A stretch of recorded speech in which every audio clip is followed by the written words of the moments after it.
Have you ever pondered the divine nature of Jesus Christ? It's a question that has stirred minds and hearts for centuries. When we talk about divinity, we're referring to the state of being divine, of being God.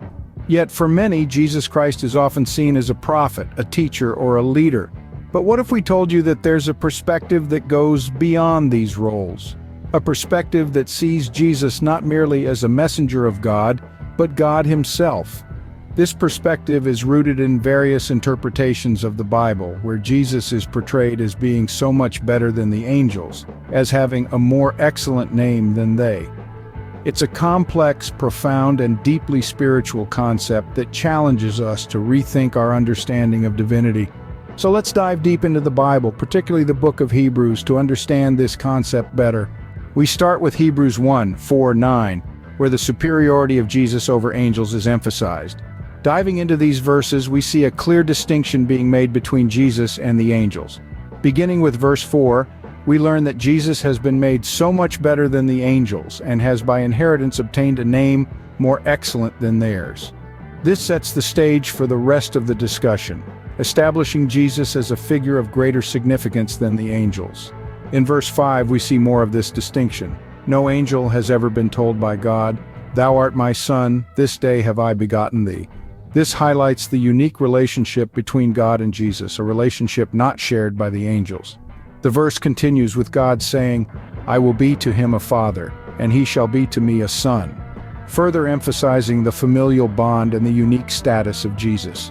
Verse 6 again reinforces this difference. When God brings his firstborn into the world, he commands all the angels to worship him. This is a clear indication of Jesus' divine status, as worship is reserved for divine beings. Then, in verse 7, we see a contrast made between the angels and the Son. The angels are described as spirits and ministers, a flame of fire.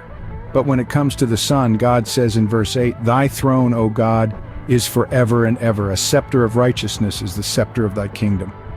This verse is powerful and direct. It affirms Jesus' divinity and eternal reign, and it does so using a royal metaphor, the scepter, symbolizing authority and righteousness. Finally, in verse 9, we see how the Son's love for righteousness and hatred for iniquity has set him apart, even above his companions. God anoints him with the oil of gladness, another symbol of honor and joy. These verses show us that Jesus is not just a messenger, but holds a higher divine status. In verses 10-12, the eternal nature of Jesus is highlighted. This passage brings forth a stirring image of endurance and constancy. It describes the Lord as the one who laid the foundation of the earth. The heavens, it says, are the works of his hands. Now picture this, the heavens are likened to a garment that with time will wear out, will become old. Yet the scripture tells us, even as this celestial garment ages, Jesus remains. He is not subject to the passage of time or the wear and tear of existence. He is steadfast, unchanging. And then it says, as a vesture he will fold up the heavens and they shall be changed. But Jesus, he remains the same. His years shall never fail. He is unchanging, unwavering, eternal. These verses suggest a divine, unchanging, and eternal nature of Jesus. Finally, let's look at verses 13 and 14 and summarize our understanding of Jesus' divinity. In verse 13, the scripture asks a rhetorical question, "But to which of the angels said he at any time, 'Sit on my right hand until I make thine enemies thy footstool'?"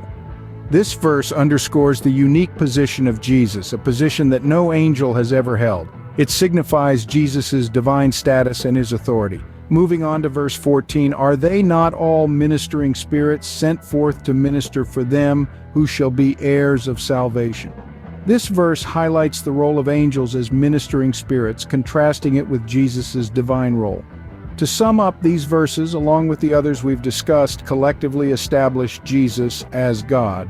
They depict his superiority over angels, his eternal nature, and his divine status. So, through these verses, we see a profound depiction of Jesus Christ's divinity, setting him apart as not merely a prophet, but God himself.